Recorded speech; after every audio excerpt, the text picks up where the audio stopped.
Welcome to The Explainer. You've probably heard Afghanistan called the graveyard of empires, right?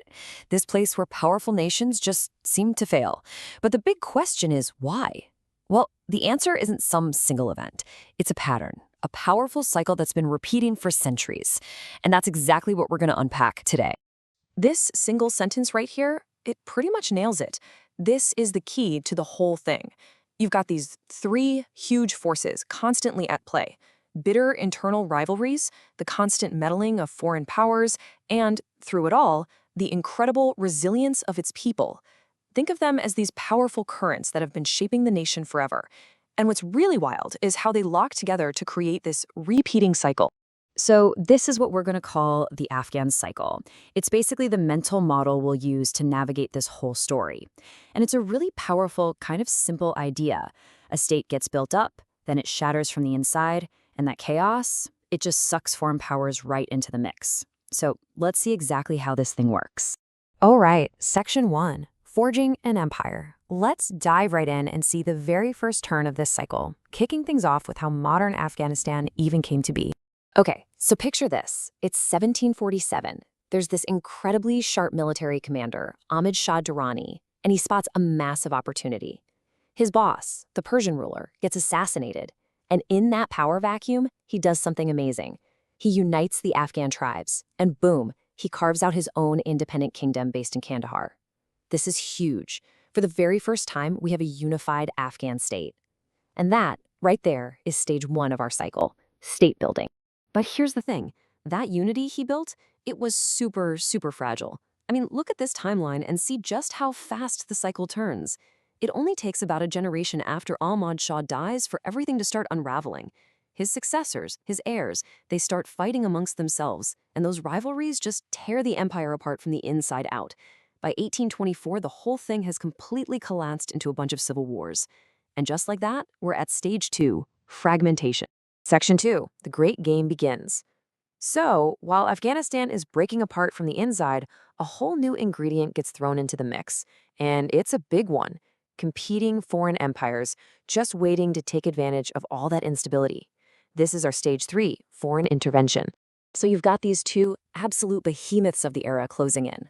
On one side, you have the British Empire, totally paranoid about protecting the crown jewel of their empire, which is India. On the other, you have the Russian Empire, just pushing south and to Central Asia. And where's Afghanistan? Smack dab in the middle. This whole high-stakes chess match gets a name, the Great Game. And Afghanistan becomes a critical buffer state. Now, all this pressure from the outside, it forces a huge reaction on the inside. A new kind of leader rises up, al-Rahman Khan. And let me tell you, they called him the Iron Amir for a very good reason. His whole deal was to stop the country from being ripped apart, whether by foreigners or by his own people. So he unifies it with an absolute iron fist, just crushing anyone who gets in his way. And what's fascinating is that in the process, he actually creates the modern borders of Afghanistan, often by cutting deals with the very same empires that were breathing down his neck. All right, Section 3, a century of conflict.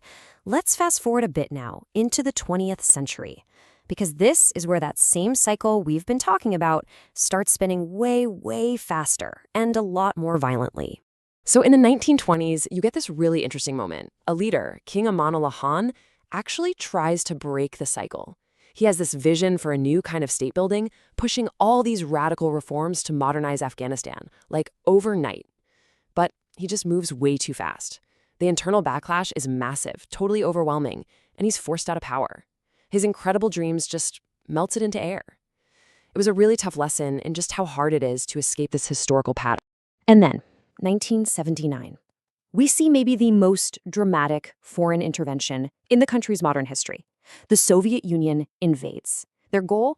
To prop up a failing communist government there. But this invasion, it doesn't just restart the cycle. Oh no, it supercharges it. It injects the full, terrifying power of the Cold War right into the heart of Afghanistan, kicking off a decade of absolutely brutal war and sparking this incredible, massive resistance from the Afghan people. So the Soviets finally pull out in 1989. But what do they leave behind? A giant power vacuum. The entire country just implodes into another horrific civil war. And it's right out of that chaos, that moment of total fragmentation, that a brand new, powerful, and ruthless force emerges: the Taliban. They come in, they brutally impose their own kind of order, and they seize control of the country. And you know what happens next. This cycle turns again. After the September 11th attacks in the US, a coalition led by the United States intervenes in 2001. They topple the Taliban regime, and this single act kicks off what would become the longest period of foreign intervention in Afghanistan's entire history, a 20-year presence of foreign forces that would, well, change everything. Section 4. The unbreakable pattern. So, okay, we've watched this cycle repeat itself through the fall of empires, through world wars, through revolutions. So, what's the big takeaway here?